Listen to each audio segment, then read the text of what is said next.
Welcome to the Soul Seed podcast, where soul meets strategy. Every week, I, your host, Sabrina Greer, have activated conversations with multi-passionate, soul-led thought leaders about their journey of growth from seed to soul's purpose.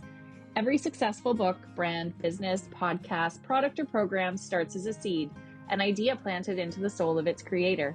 Be inspired by those who've led before us, 6, 7, 8-figure entrepreneurs, best-selling authors, top-rated podcasters, and multifaceted humans. Be empowered by their humble beginnings and expanded by their tenacity and spirit. Join us in the frequency of abundance as we go to the story roots of these powerhouses. Learn how to apply and leverage the Soul Seed method in the creation of your very own legacy. Let's go. Hello, everybody, and welcome back to Soul Seed, the podcast. I am so excited for our guest today. We have the world famous, I like to say, Julie Cole with us. Julie is the founder of Mabel's Labels, but she's also a recovered lawyer, mom of 6. She's an award-winning entrepreneur, best-selling author, and sought-after speaker and MC. Julie is no stranger to the media, having appeared in all kinds of places. We'll get to that later. Her articles have appeared in Huffington Post, Today's Parent, The Globe and Mail, Prophet Magazine. That's why I say it's world famous, Julie Cole, because you see her everywhere. I love it. She's one of our authors. She published her book. When was it? It was a year in May. That's crazy. So her book, Like a Mother, it just made such a huge impact in such a powerful way. It's the epitome of balancing mom life as a mom of 6 and businesses and blogging and all the incredible things that you've been up to over the years. So I'd love to just dive right in.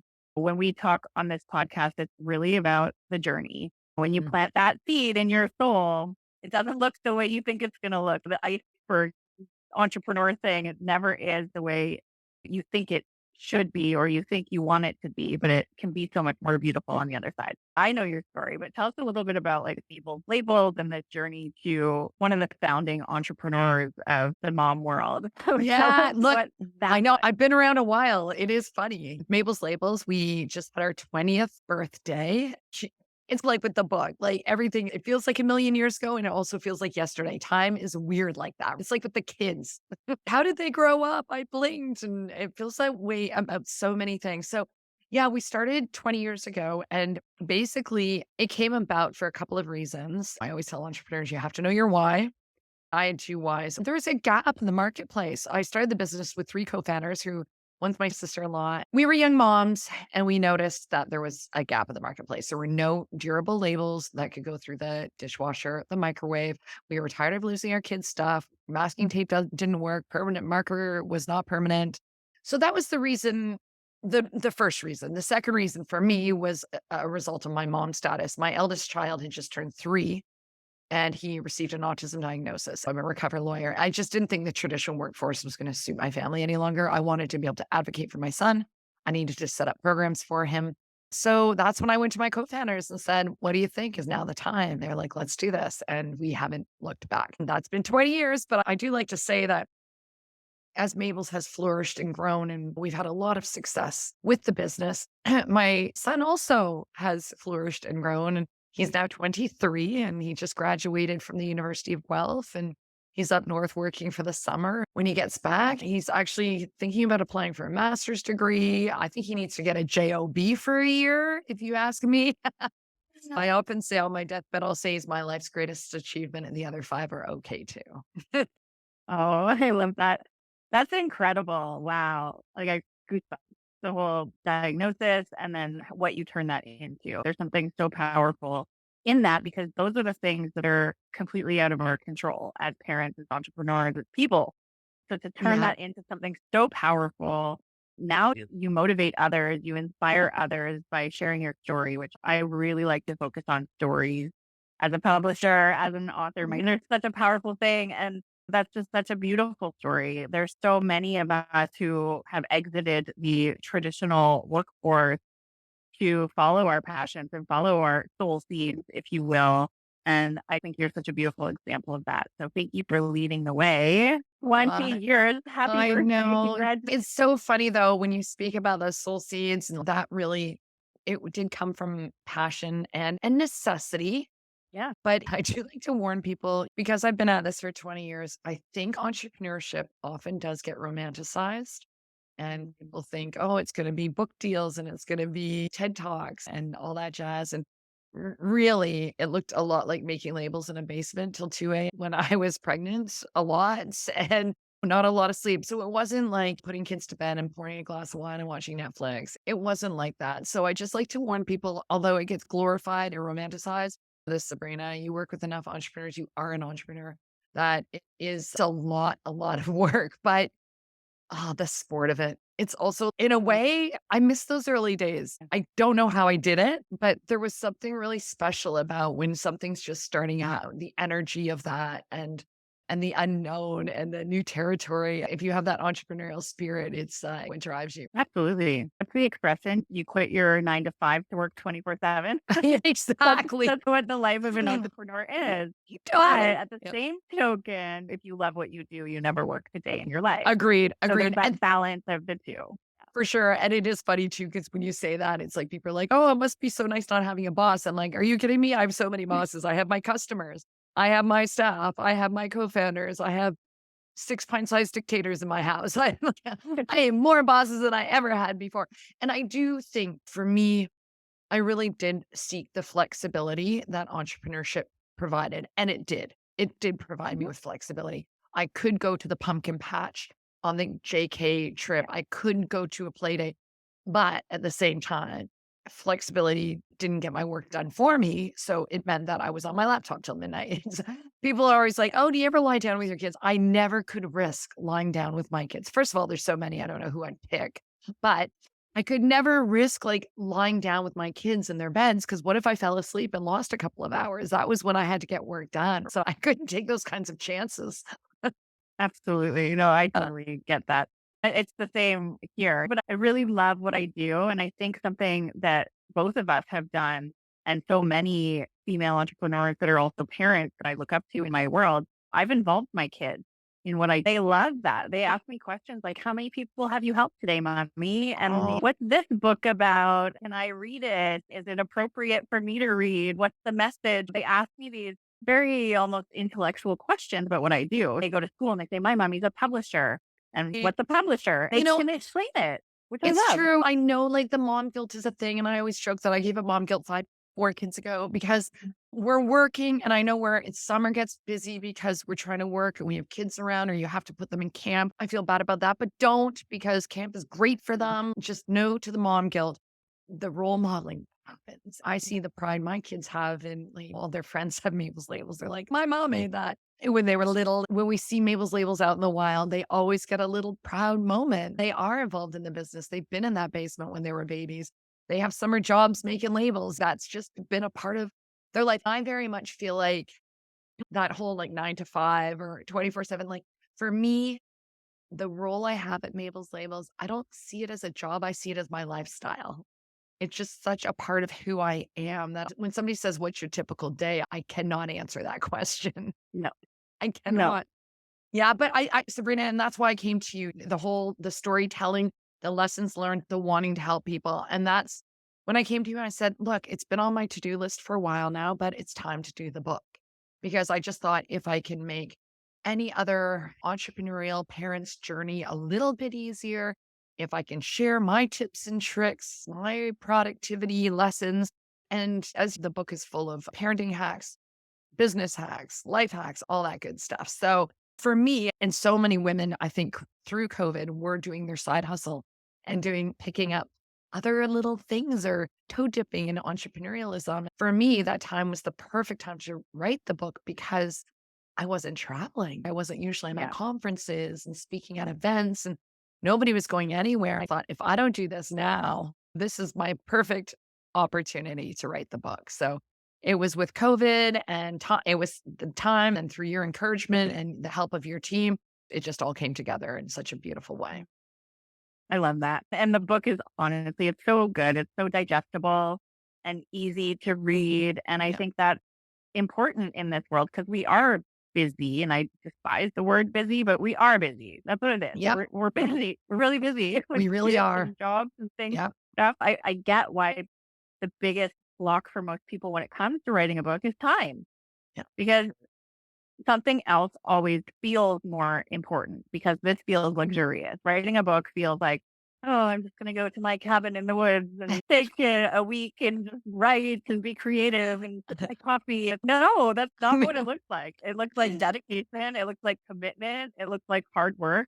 And sometimes life gets in the way of that. So it really is like a perspective shift when you're writing a book to just say this is getting done and it's a decision, Yeah, right? it It's is. just And it it's is, a you're right. decision. It takes commitment. It takes dedication. I will tell you, I thought that writing the book would come very easily to me. But I think because I was so used to writing in like chunks of, I've been a blogger for so long, or I write articles, then it was like, but that's what was amazing about your team was helping me like pull all my stories together. But it was funny because one time I was like, that's it. I'm going to the cottage. I'm going to sit down at the cottage alone and get stuff. I joked on Facebook or wherever I was saying that I was going and spending some time at the cottage alone to get some writing done. I joked about how I needed Annie Wilkes to come and hobble me. What was the Stephen King book? Where the author, she goes in the movie, it's, oh gosh, what's her name? Come on. And she goes and hobbles him, so it makes him write. It's so funny. I was like, I need that to happen. Hilarious. I'll find that and link it in Oh, the yeah. show notes. Annie Wilkes. Yeah. Yeah, that Stephen King book. Yeah, it's so funny. But that's it, right? It's creativity is such a superpower, but at the same time, when you're also a business owner and a parent, and it can feel hard to come by. And I use the word feel very intentionally because it really is a feeling that we can control and adjust and manipulate ever so slightly to it just needs to be a priority. That's all. It does. And Like honestly, you made a business happen from your basement, babies, right? yeah, It yeah. was a priority. It And that's became, the like you thing. said, a necessity. Mhm. At the end of the day, we always do the things we want to do. People would be like, oh, I'm too busy to work out. If you want to work out, you will find time. You will get up half an hour earlier. I feel one of the productivity tips I often give busy working moms is eat the frog, which is do the thing you want to do least first. So whether it's calling that angry client, but do that first, because otherwise that's on your brain and it's impacting your productivity for the rest of the day. So really for writing the book, you know what? Every morning from 6 till 7. That's it. Just do it. Then if you do that, you're not thinking about it for the rest of the day. You can do your other things. So eat the frog. If you're finding it hard to find the time to write, carve it out before everyone else is awake and commit to it. Then it's just done. And maybe it's your book. Maybe it's your workout. Maybe it's whatever it is that you don't have time for. Yeah, you do. You do. This is coming from a mama. I do With laugh when people a tell me, oh, I can't, Julie, I'm just too busy. Or I'll be like, hey, somebody will be asking me for business advice. And I'll be like, you know what? I just looked over your social media. You need to be a little more engaged. They're like, I don't have time for that. I'm like, you don't have time to not do that. If you do want advice and don't tell me, I always laugh when people tell me they don't have time for stuff. I'm like, read the room. You know who you're talking to? Yeah, I feel exactly the same way. I've got a farm with animals and properties and businesses and kids and things. My kids are a decade apart in age, so different needs and wants. Plus, it's boring to hear when people talk about being busy or tired or whatever. It's just boring to listen to. So don't do that. Nobody do that. If you're listening out there, nobody wants to hear how busy or tired you are. End of story. Yeah, It's true. I'm a strong advocate for rest and self-care and all the things that you need to do for you so that you are not as tired and drained of energy, because it all boils down to that. If you're not making time to take care of yourself, and because you're too busy to take care of yourself, you are probably looking at a realization of things. Like you need to reorganize your priorities and figure out what that is. I totally get it. You know, there's single 100%. moms with like multiple jobs to make ends meet. And this isn't a judgment call for people who feel like I'm calling them out right now. I've had to do it too. I've had to really just look at my priorities. What's serving me? What's not? Whatever's not serving me, can that go? Or can I put it to somebody else? And that doesn't mean hiring someone necessarily, but ask for help. Yeah. Your kids can unstack the dishwasher, mamas. That they can do that. Yeah. And I think it's also important to point out that self-care looks different to everyone. Oh, yeah. My self-care, I had a lot of people be like, Julie, you need to get more rest. Julie, you need me time. I'm like, I'm good. I will get what I need. My me time, my downtime, my self-care actually looks a little different to maybe traditional self-care. That's Yeah, okay. I know what I need best, and everybody is going to have different ideas of self-care, and that's okay. There's not one perfect recipe. You can cater your self-care, your routine to your life and your needs. absolutely. So what would you say your version of self-care is, if you don't mind sharing with the world? Okay. Honestly, it's this. I really get energy from the work I do. It looks like work to a lot of people, but I do love it. Honestly, after this afternoon tonight, I've got a grad party happening. I'm gonna have 60 teens over here tonight for graduation. To me, No. I don't find that as soul sucking, and I don't find that as draining. I'm excited that me and my kid are going to be outside, getting the pool ready. We'll go to the grocery store, get some like chips and pop, and do all that chips and pop, and that to me will is very fulfilling and relaxing. So Yeah, yes, I don't have a manicure. I don't necessarily get all the hours of sleep that maybe I should get, but I'm okay. I do try and yeah, work out. I do try and get my yeah. exercise in. And I sometimes, like, especially when the kids were little, try and incorporate that. So it's like running around the park with the kids or going on a bike ride. Or sometimes I didn't have time to do it just for me. So Yeah. it was like I would integrate it in a family hike, or there's different ways of doing that. Well, I love that, and I love that you said that because I feel the same way. The work I do energizes me so much and lights me up so much. Sure, sometimes I feel tired, but I love how authentic and true you are to you. Life is too short to worry Eh, about what other people are thinking and worry Yep. about what other people are saying. I've always loved and respected that about you. Like you are you. I've been to your home. It was a funny story. I had no power for 7 days Oh, until yeah. Julie's book launch. And she invited me into her home. I was able to have a shower before the book launch party. You're such a warm and real person. I find that so admirable and so important. And I think that's where so many people are dropping the ball. They're so worried about what other people are thinking. Is my feed curated enough? Am I showing up the way that I should show up? There's all these Yeah. shoulds, right? Should I do this or should I do that? How can I be successful if I don't match the standards or if my highlight reel isn't sexy enough or whatever it is? There is that thing where people, I think, and it's tough with social media because you see everybody else's feeds. And it is that comparison is the thief of joy because you're seeing things, but you have to remember that you're seeing curated feeds. You're seeing what people want to present to you.